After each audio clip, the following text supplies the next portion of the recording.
Trump کا وعدہ بھی تھا الیکشن سے پہلے خان کے معاملے کی طرف وہ آئے گا. اب ڈراپ سائٹ نے یہ دعویٰ کیا کہ لنچ میں یہ جو ملاقات ہوئی اس کا وہ ایگزیکٹ لفظ تو نہیں بتا رہے, لبے لباب بتا رہے ہیں کہ عمران خان کی رہائی پر ٹرمپ کی طرف سے دباؤ آیا, بلا شبہ آیا کہ عمران خان کی رہائی بھی ہو اور جمہوریت کی واپسی بھی ہو, معاملات ٹھیک کیے جائیں. لیکن اب انہیں ذرا عملی حقیقت میں زمینی حقائق جنہیں کہتے ہیں وہ دیکھیں تو ہمیں نظر نہیں آتے. ظاہر ہے وہ تو ٹرمپ ناقابل یقین شخص ہے, ایک سانس میں نتن یاہو کو عظیم شخص, اگلی سانس میں گالیاں, ایک سانس میں ایران کو نیست و نابود کرنا, اگلی سانس میں دنیا کی عظیم قوم سلام پیش کرنا. اب ٹرمپ کی نظریں تو پاکستان کی معدنی ذخائر پر. اسٹیبلشمنٹ کے لوگ دعویٰ کرتے ہیں ہمارے پاس بہت کچھ دینے کو. خیبر پختونخوا میں جو آگ اور خون کا کھیل شروع ہوا, آپ وہ علاقے دیکھیں, اٹھا کے پن پوائنٹ کریں, میں نقشہ کسی دن دکھاؤں گا آپ کو, جہاں معدنیات ہیں وہاں آگ بارود کا کھیل باقاعدہ شروع ہو چکا ہے. 11 کے قریب بڑے علماء اور امن پسند لوگ وہاں پر 3 سالوں میں شہید کیے جا چکے ہیں.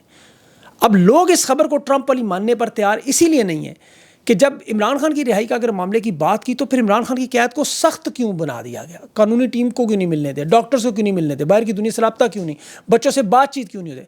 اب اس میں آپ دیکھیں کہ جب چراغ بجھتا ہے تو اس کی لو پھڑ پھڑاتی ہے. بائیڈن حکومت نے بھی جب سائفر اور روس یوکرین پر آپ کو پتہ ہے جو پالیسی بنائی تھی, ناراض تھے وہ.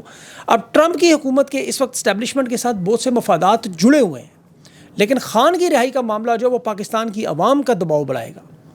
اب سرکاری سطح پر دیکھیں, اگر فیلڈ مارشل کو ٹرمپ نے کچھ کہا تو حکومت عمران خان کے بیٹوں کو گرفتار کرنے کی دھمکیاں نہ دیتی. یہاں تو مزید سختیاں کرنے کی سوشل میڈیا کے لوگ اٹھائے جا رہے ہیں, 27 یوٹیوب چینل کی پابندی اسی کا تسلسل ہے. ٹرمپ کے جو بیانات ہیں وہ ماضی میں بھی کچھ درست نہیں نکلے. جنرل قاسم سلیمانی والا بیان آپ کو یاد ہوگا جس نے عمران خان کے بارے میں کہا تھا جی عمران خان ایک ہفتہ مشکل میں تھے, حالانکہ عمران خان اگلے دن جلسے میں تھے. بہرحال ان تمام واقعات کا ذکر نہیں. اب ٹرمپ کا یہ دباؤ کیا یہ کچھ لوگوں کو امید نظر آئے گی یا یہ تحریک کو, احتجاج کو کمزور کرنے کا؟ لیکن سر ڈراپ سائٹ کو تو کوئی فائدہ نہیں اس میں, امریکی اخبار کو تو کوئی فائدہ نہیں, وہ بلکہ رائن گری میں عمران خان کا حامی ہے بہت بڑا. اب یہ جمہوریت کی بحالی اس وقت جو ہے اسٹیبلشمنٹ کے تسلط سے زیادہ عمران خان صرف یہ چاہتا ہے وہ ٹرمپ کی کسی صورت میں کوئی مدد ہونی چاہیے, ورنہ وہ اب تک کہہ چکے ہوتے اب تک. اب تحریک کے حوالے سے جو خان کے بیٹوں نے امریکہ جانا ہے اس پہ البتہ یہاں سے معاملہ ضرور شروع ہو. جو عمران خان کے بیٹوں کا موضوع بہت بڑا بن چکا ہے. تحریک انصاف نے جو حتمی تحریک شروع کی ہے جس کا آپ نے کل پاکستان میں 4 صوبوں میں پاکستانیوں کی طرف سے اس کا رد عمل دیکھا. آج تحریک انصاف جی ٹی روڈ پر بہت بڑا پاور شو کرنے جا رہی ہے. پارلیمانی اجلاس تھا ان کا, ایم پی ایس کو بلایا تھا. عالمین گنڈا پور کے opposition leader Malik Ahmad Khan Butcher سے ملاقات ہوئی وزیر اعلیٰ ہاؤس میں, عمر ایوب بھی موجود ہے, باقی لوگ بھی. اب یہ لاہور پہنچ کر لائے عمل دینا چاہتے ہیں. ان کا منصوبہ ہے کہ 300-400 گاڑیوں کا ایک بڑا جلوس لے کر جی ٹی روڈ پر رک کر آہستہ آہستہ لاہور پہنچے, لوگوں کو موبلائز کریں. یہ کے پی ہاؤس میں قومی و صوبائی تمام اسمبلیوں کے لوگوں نے بلا کر ناشتہ کر کے تگڑا کر کے انہیں ڈائریکٹ لاہور پہنچانا ہے. اب صوبائی وزیر بھی اس میں ہیں, ایم پی ایس بھی ہیں, ایم این ایس بھی ہیں, سب کو کہا پارٹی پرچم بھی لائیں, لاہور جانے کے لیے گاڑیاں بھی آئیں, اور یہ ایک بہت بڑا مومنٹم بنانا چاہتے ہیں. اس سے پہلے آپ کو پتہ ہے پنجاب میں داخل نہیں ہونے دے رہے تھے, علی مین کو تو بلکہ گرفتار کی دھمکیاں بھی تھیں. اب یہاں پہ بڑی انٹرسٹنگ کچھ چیزیں میں آپ کے ساتھ آگے بھی شیئر کرتا ہوں, لیکن اسٹیبلشمنٹ کے سادہ لوگوں نے تحریک آغاز سے پہلے جو عدالتوں سے, ابھی وہ علی بخاری کی ویڈیو میں آپ نے دیکھا ہوگا جو اغوا کرنے شروع کیے. اب اس میں ظاہر کچھ سچ بھی ہوں گے کچھ جھوٹ بھی ہوں گے, یاد رکھیں. جنہوں نے تحریک چلانی ہے وہ اٹھائے جائیں گے, جو باہر رہیں گے وہ آپ کو پتہ ہے. لاہور میں, جنگ میں, فیصل آباد, جیلم, تحریک انصاف کے رہنماؤں کے گھروں پر, ڈیروں پر چھاپے انہوں نے مارنے شروع کیے ہیں. اب اس میں بھی کچھ سچ ہے کچھ جھوٹ ہے. عالیہ حمزہ نے ابھی کہا کہ میں ہر گلی محلے میں جا کے لوگوں کے بیچ میں رہ کے سچ بتاؤں گی میرا لیڈر بے قصور ہے. اور اسٹیبلشمنٹ کی دیکھیں اس وقت آنکھوں پر پردہ ہے, دلوں پر مہر ہے, ورنہ زبان خلق نکالا خدا وہ سن لیتے کل جس طرح عوام نکلی. کے پی کی عوام کو دیکھے, ابھی پنڈی کی گلیوں کو دیکھ لیں. صنم جاوید, سمابیہ طاہر جو کمپین کر رہی ہے, لوگوں کی آپ باتیں سنیں صرف. ابھی میں آگے چل کے ایک اور واقعہ کو بتاتا ہوں. ابھی تحریک انصاف سب سے بڑی جماعت ہے. اگر یہ رہنمان نیک نیتی سے تحریک چلائے, انہوں نے کوئی دو نمبری نہ کی, واردات نہ کی, تو خان کے بیٹوں کی اگر شمولیت ہوتی ہے تو معاملہ حل. لیکن ابھی جو کور کمیٹی کے اجلاس میں 82 میں سے 41 لوگ صرف شریک ہوئے, 41 لوگ. جو رپورٹ پیش ہوئی کہ خان کا یہ ٹویٹر اکاؤنٹ جو اسٹیبلشمنٹ کا سب سے بڑا مسئلہ تھا, کیونکہ خواہش تھی یہاں واپس لائیں, ان کے لوگوں کو اٹھاتے رہے, بند کرتے رہے, نہیں ہو سکا. اس اجلاس میں 82 میں سے 29 لوگ ایسے تھے جو خان کی ٹویٹ کا وزن اٹھا رہے تھے. اندازہ کریں تحریک میں جو ووٹ تھی کہ تحریک چلانی چاہیے, 10 لوگوں نے کھل کے بات کی. عالیہ حمزہ 6 منٹ بولتی رہیں, باقی لوگ اس کی تحریک کے حق میں بھی نہیں تھے. اب ان لوگوں کو خدا کے واسطے سائڈ پہ ہو جانا چاہیے. یقین کریں سلمان اکرم راجہ صاحب بھی لا کی بات کرتے ہیں, قانون کی, لیکن عمران خان کی رہائی پہ انہوں نے بات نہیں کی. ابھی بہت سارے آپ کو رہنما بیمار ہوں گے, کچھ گرفتاریاں ہوں گی, کوئی تحریک سے جان چھوڑائیں گے. اچھا اس بات پہ آپ نے پاکستانی عوام نے گھبرانا نہیں ہے, بہت بڑی جماعت ہے یہ, باکردار لوگ تو یقین کریں اگر ایک دن اکٹھے ہو اتنی بڑی جماعت خان کی رہائی 2 دن میں کروا لیں، لیکن ایسا نہیں کروا سکے. لیکن جو ان کے ساتھ سیاسی جماعتوں میں ہو رہا ہے وہ مذہبی تاریخ میں سب کے ساتھ ہوا ہے. خان کے ساتھ صرف وہ کھڑا ہوگا باخدا جو دل و جان سے اس کے نظریے کو سمجھتا ہے، جن کی مجبوریاں نہیں ہیں، ویڈیوز نہیں ہیں، فائلیں نہیں ہیں، جو بزدل نہیں ہیں، ڈرپوک نہیں ہیں، جو واقعی حلالی ہیں. یہ ورنہ باقی سائڈ پہ ہو جائیں، جنہیں تحریک نہیں چلانی وہ نہ چلائیں. اس میں عمران خان کے بیٹوں کی شرکت کا معاملہ دیکھیں، ان کا تو اگر ایک قدم پاکستان پڑا آپ دیکھیں گے ہوگا کیا. یہ وزن نہیں اٹھا سکے. ابھی کہتے ہیں جی وہ نہ بات کریں، اگر نہ آئے تو پھر ورکر مایوس نہیں ہوتا. ورکر نے سب کچھ دیکھ لیا ہے، ورکرز نے سب کچھ دیکھ لیا ہے، اپنی پارٹی کا بھی، اسٹیبلشمنٹ کا بھی، نون لیگ کا بھی. یہ خوف بھی دیکھ لیا ہے. ابھی تو انہیں اتنا خوف ہے، جمائمہ کے خاندان سے پوچھ رہے ہیں بار بار کہ بیٹے آئیں گے کہ نہیں. خان پر یہ موروثی سیاست کا الزام لگا. دیکھیں یہ میں آپ کو بتانا چاہتا ہوں، میں سن کے تنگ آؤں گے پروگراموں میں. پاکستان کی سیاست میں آپ کو پتہ ہے 2 سال پہلے جب زمان پارک پہ مفتوح علاقوں کی طرح جلغار کی تھی انہوں نے فوج نے 19 مارچ 2023 کو ان کا سامنا ایک برقعے والی خاتون سے ہوا تھا. وہ جو کہہ رہی تھی وارنٹ دکھائیں سائڈ پہ ہوں ورنہ. اخباری رپورٹر اور میڈیا کے لوگ کہہ رہے تھے بڑی خاتون دلیر ہیں. کون ہے بھائی یہ خاتون جو اتنی دلیری سے پوچھیں؟ ایک صحافی نے پوچھا آپ کون؟ انہوں نے کہا میرا نام ڈاکٹر عظمیٰ ہے. پہلی دفعہ لوگوں کو پتہ چلا عمران خان کی بہن ہے، جو اب آپ کو ڈیالہ جیل کے باہر روزانہ اپنے بھائی کے ساتھ وکالت کرتی نظر آتی ہے. یہی عمران خان کی دوسری بہن نورین خان کا، جس کو کسی کو پتہ ہی نہیں تھا. خان نے کبھی اپنے خاندان کو اقتدار کے حکومت کے نزدیک نہیں آنے دیا. یہ بشرا بی بی خاندان پہ الزام، ہار انگوٹھیاں، ٹرانسفر، پیسے، پنجاب میں موجیں لگی تھیں. اگر یہ سب کچھ ہوتا ادھر جیسا غلاظت اپنے منہ پہ بلنی نہ پڑتی. ایک آدھا بندہ لے آتے. ملک ریاض کے حوالے سے انہوں نے خبریں چلائی، میں آپ کو بتا دیتا ہوں وہ خبر بھی. یہ جو سب سے زیادہ طاقتور شخص ہے نا آپ کے ملک کا، اس کی بہن کا پلاٹ ملک ریاض کی کالونی میں تھا.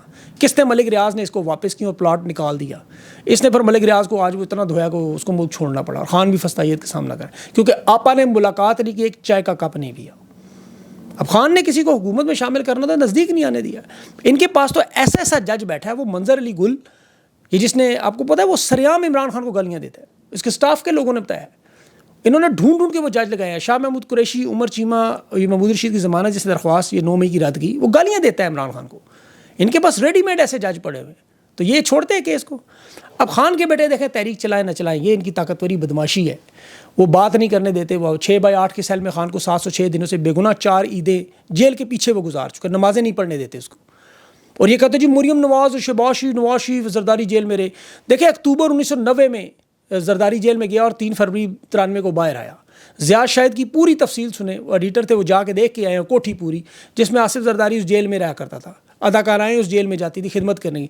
ابھی ایک MNA ہیں، ان کی مسز اداکار ہیں. وہ خاتون اول آصفہ زرداری صاحبہ کی آپ تاریخ پیدائش نکالیں 3 فروری 1993 کی. زرداری کی رہائی سے 7 دن پہلے یہ پیدا ہوئی. زرداری جیل میں وہ کیسے پیدا ہوگی باہر؟ اب آپ کو سارا سمجھ آ رہی ہے. یہاں یہ خان کو اس کی اہلیہ کے ساتھ عمر کے حصے میں قید ہوتے ہوئے ایک جگہ ملاقات نہیں کرنے تھے. وہ علینا شنگری ابھی گئی تھی ملنے، نہیں ملنے دیا ورنہ سب سامنے آتا. وہ بلاول چھوٹ چھوٹ کہتا ہے میرے بچپن کے دن کہاں گئے، اور بچپن کے دنوں میں جو کیا مطلب جو ہوا ہے وہ خان کہاں سے وہ تمہیں دے لا گئے. اب وہ پڑھے ڈیفالٹ لسٹ جو مریم بینظیر بھٹو نے چھاپی تھی ان کے بارے میں. اتفاق فاؤنڈری 2 ارب 90 کروڑ کی ڈیفالٹر تھی. ان کے اپنے کیسز ہیں سارے. آج کے دور میں 112 ارب بنتے ہیں. مساق جمہوریت کی اور نواز شریف کالا کوٹ پہن کے پہنچ گیا عدالت میں میمو گیٹ میں. پھر بھی تو یہ اس وقت باخدا انہوں نے قسم اٹھانے کو میں تیار ہوں ایسٹ انڈیا کمپنی کی طرز پہ حکومت چلا رہے ہیں. انگریز کیا کرتا تھا؟ ایک ریزیڈنٹ دفتر بنا کے ریزیڈنسی بناتا تھا. وہاں انگریز کا وائسرائے بیٹھتا تھا. وہ بادشاہوں کو تخت و تاج، عیش و عشرت، مجرے، شراب نوشی، غزلیں، مشاعرے، محل کی اندرونی سازش، کھانے مانے، لنگر، وہ اس پہ. اور ان کا کام دفاع، معیشت، تجارت، عوام، یہ سارا وہ ریزیڈنٹ انگریز کرتا تھا. آج سب کچھ اسی طرح بالکل. آج مغل بادشاہوں کی طرح دیکھیں شہروں کے نام، کبھی بلڈنگوں کے نام اپنے بچوں کے نام پہ، کبھی اسپتالوں اسکولوں کے نام شریف خاندان کے، تصویریں ان کی لگا کے، تھوبڑے ان کے لگا کے سالگرہ مناتے. جیسے وہ مغل بادشاہ اناج بانٹتے تھے، خوشیاں بانٹتے تھے. یہ مغل بادشاہوں والا کام تھا. اصل کام کرتا تھا وہ انگریز کا ریزیڈنٹ. آج وہی مثال ہے. میں نے اس پہ پوری ریسرچ کی اور میں پریشان ہو گیا. دلیے سے سیمنٹ تک کا کاروبار تو آپ کو پتہ ہے. اس وقت جو انتظامی معاملات ہیں تمام بڑی پاکستان کے عہدوں پر، تعیناتیوں پر، آپ کو سفیر دیکھ لیں، چیئرمین دیکھ لیں، مشیر دیکھ لیں، وابڈا سے لے کے صحت، تعلیم، highway authority, public service commission, PTCL، secretary داخلہ، secretary higher education, public service commission, DG NAB, وزارت منشیات، chief secretary, national disaster, sports, science technology, Azad Kashmir, ہر شعبے اور ہر ادارے میں یا تو ریٹائرڈ آرمی افسران یا حاضر ڈیوٹی یا ان کے رشتہ دار. یہ پوری لسٹ میں اپنی ویب سائٹ پہ لگا دوں گا، یہ ٹویٹر پہ لگا دوں گا. اب چیک کیجیے گا. آپ دیکھیں دنیا کے جو بڑے بڑے ممالک ہیں اس میں میجر جنرل لیول کے ریٹائرڈ وائس ایڈمرل یہ سفیر ہیں شام میں، یوکرین میں، سری لنکا میں، نائجیریا میں، مالدیپ میں، اردن میں، بوسنیا میں، پتہ نہیں کتنی لمبی لسٹ ہے عرب امارات میں، جنگلات سے لے کر کھیلوں تک، تعلیم سے لے کے صحت تک، پورے ہر شعبے میں دفاع سے ہر چیز انہوں نے ریٹائرڈ حاضر لوگوں نے سنبھالا ہوا ہے فوجی نظام. یہ مارشل کے دور میں ایسا نہیں نظر آتا. نتیجہ کیا نکلا؟ چیمبر آف کامرس نے کہا کہ 1 لاکھ گاڑیاں تو انہوں نے لی، اس کا تو صرف پیٹرول کا حساب کر لیں ان کے وزران کا، وہ آپ کو لگ جائے گا پتہ. 8200 ارب کا سود اور قرضہ. لاہور کے چیمبر کامرس نے جو کہا کہ 90% پاکستان کی انڈسٹری ستمبر میں بند ہو جائے گی. بے روزگاری کا وہ سیلاب کہ 2 کروڑ لوگ خاندان سمیت وہ خط غربت سے نیچے. اور ایک صحافی کے لیے انہوں نے ابھی گاڑی کی، اس نے SUV خریدنی تھی، شہباز رانا نے بتایا اتنے تگڑے کہ پوری پالیسی 50% بدل دی. وہ طلعت حسین جو دن رات بشرا بی بی جمائمہ گھٹیا باتیں، بیٹے کو اسکواڈ میں ڈال دیا، 30 کی ایوریج سے کھیلنے والا اور 53 کی ایوریج والا باہر کر دیا کیونکہ وہ گالیاں دیا. اور حالت سرینا انڈر پاس دیکھ لیں ہم، 5 دن ہو گئے نالا نہیں مل رہا. 5 ممالک کے سفارت خانے ڈوبے ہوئے اسلام آباد میں، 5 نالا لئی میں. اور یہاں مریم نواز کے وائلڈ لائف کی رینجرز بھی تصویریں لگی ہوئی ہیں. مدن کے بس میں کچھ عرصے میں وہ گلی محلے میں بلی کتوں کے اوپر بھی تصویریں ٹھوک دیں گے. مغل بادشاہ جس طرح کرتے تھے نا، بڑے بڑے منصوبوں پر اپنے بچوں کے نام ہر جگہ پہ تھوبڑا. اور امن و امان میں 11 علماء صرف ابھی خیبر پختونخوا میں شہید ہو چکے ہیں امن والے. لاہور میں کل آپ نے ایک موٹر سائیکل والے بزرگ کی ویڈیو تو دیکھ لی ہوگی، بڑی وائرل ہوگی. سیلاب میں گزرتے اس نے کیا کہا. اب وہ بندہ پتہ نہیں بیچارہ کے سال میں چاچا ہوگا. باتیں اس نے جو کی ہیں وہ قوم کی آواز ہے، اس کو سمجھنے کی کوشش کریں. بہرحال اس پہ اگلے بہت سارے ویلاگ میں بہت ساری چیزیں رہ گئی ہیں کیونکہ ویڈیو لمبی ہو جاتی ہے، ابھی بھی ہو گئی ہے. اس میں انشاءاللہ کوشش کروں کور کروں، نہیں تو تیسرا بنانا پڑا وہ بھی. اور پھر میں انگلش چینل بھی شروع کرنے جا رہا ہوں، اس پہ بھی میں کام کر رہا ہوں. اپنا خیال رکھیں، مجھے اجازت دیں. اللہ حافظ.